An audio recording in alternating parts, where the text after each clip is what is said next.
أعوذ بالله من الشيطان الرجيم. بسم الله الرحمن الرحيم. فما يكن في المنافقين فئتين والله أركسهم بما كسبوا أتريدون أن تهدوا من أضل الله ومن يضلل الله فلن تجد له سبيلا ودوا لو تكفرون كما كفروا فتكونون سواء فلا تتخذوا منهم أولياء حتى يهاجروا في سبيل الله فإن تولوا فخذوهم واقتلوهم حيث وجدتموهم ولا تتخذوا منهم وليا ولا نصيرا إلا الذين يصلون إلى قوم بينكم وبينهم ميثاق أو جاءوكم حصرت صدورهم أن يقاتلوكم أو يقاتلوا قومهم ولو شاء الله لسلطهم عليكم فلقاتلوكم وإن اعتزلوكم فلم يقاتلوكم وألقوا إليكم السلام فما جعل الله لكم عليهم سبيلا ستجدون آخرين يريدون أن يأمنوكم ويأمنوا قومهم كلما ردوا إلى الفتنة أركسوا فيها فإن لم يعتزلوكم ويلقوا إليكم السلام ويكفوا أيديهم فخذوهم واقتلوهم حيث سكفتموهم وأولئكم جعلنا لكم عليهم سلطانا مبينا وما كان لمؤمن أن يقتل مؤمنا إلا خطأ ومن قتل مؤمنا خطأ فتحرير رقبة مؤمنة ودية مسلمة إلى أهله إلا أن يصدقوا فإن كان من قوم عدو لكم وهو مؤمن فتحرير رقبة مؤمنة وإن كان من قوم بينكم وبينهم ميثاق فدية مسلمة إلى أهله وتحرير رقبة مؤمنة ومن لم يجد فصيام شهرين متتابعين توبة من الله وكان الله عليما حكيما ومن يقتل مؤمنا متعمدا فجزاؤه جهنم خالدا فيها وغضب الله عليه ولعنه وأعد له عذابا عظيما يا أيها الذين آمنوا إذا ضربتم في سبيل الله فتبينوا ولا تقولوا لمن ألقى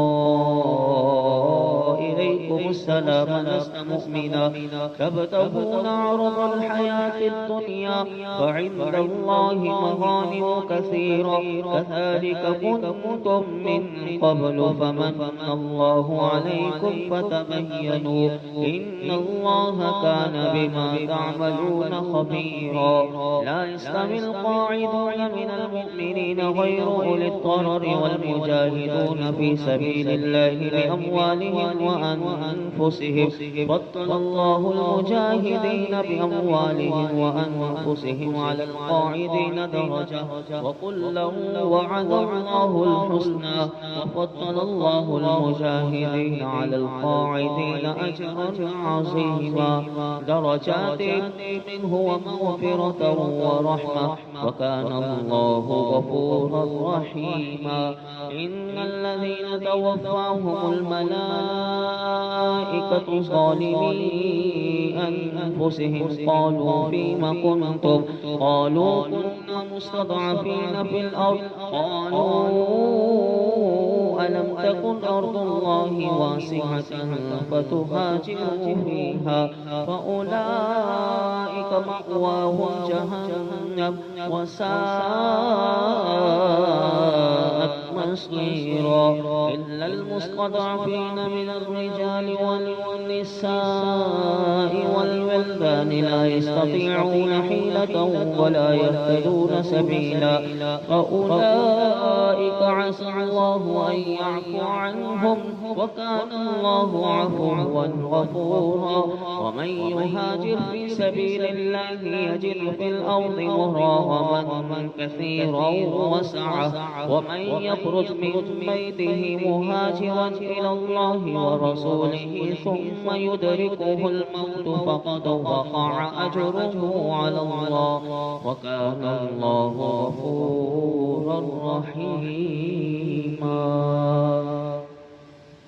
وإذا ضربتم في الأرض فليس عليكم جناح أن تقصروا من الصلاة إن خفتم أن يفتنكم الذين كفروا إن الكافرين كانوا لكم عدوا مبينا. وإذا كنت فيهم فأقمت لهم الصلاة فلتقم طائفة منهم معك وليأخذوا أسلحتهم فإذا سجدوا فليكونوا من ورائكم ولتأت طائفة أخرى لم يصلوا فليصلوا معك وليأخذوا حذرهم وأسلحتهم ود الذين كفروا لو تغفلون عن أسلحتكم وأمتعتكم فيميلون عليكم ميلة واحدة ولا جناح عليكم إن كان بكم أذى من مطر أو كنتم مرضى أن تضعوا أسلحتكم وخذوا حذركم إن الله أعد للكافرين عذابا مهينا. فإذا قضيتم الصلاة فاذكروا الله قياما وقعودا وعلى جنوبكم فإذا اطمأننتم فأقيموا الصلاة إن الصلاة كانت على المؤمنين كتابا موقوتا. ولا تهنوا في ابتغاء القوم إن تكونوا تألمون فإنهم يألمون كما تألمون وترجون من الله ما لا يرجون وكان الله عليما حكيما. إنا أنزلنا إليك الكتاب بالحق لتحكم بين الناس بما أراك الله ولا تكن للخائنين خصيما واستغفر الله إن الله كان غفورا رحيما. ولا تجادل عن الذين يختانون أنفسهم إن الله لا يحب من كان خوانا أثيما. يستخفون من الناس ولا يستخفون من الله وهو معهم إذ يبيتون ما لا يرضى من القول وكان الله بما يعملون محيطا. ها أنتم هؤلاء جادلتم عنهم في الحياة الدنيا فمن يجادل الله عنهم يوم القيامة أم من يكون عليهم وكيلا. ومن يعمل سوءا أو يظلم نفسه ثم يستغفر الله يجد الله غفورا رحيما. ومن يكسب إثما فإنما يكسبه على نفسه وكان الله عليما حكيما. ومن يكسب خطيئة أو إثما ثم يرمي به بريئا فقد احتمل بهتانا وإثما مبينا. ولولا فضل الله عليك ورحمته لهمت طائفة منهم أن يضلوك وما يضلون إلا أنفسهم وما يضرونك من شيء. وأنزل الله عليك الكتاب والحكمة وعلمك ما لم تكن تعلم وكان فضل الله عليك عظيما. لا خير في كثير من نجواهم إلا من أمر بصدقة بصدقة أو معروف أو إصلاح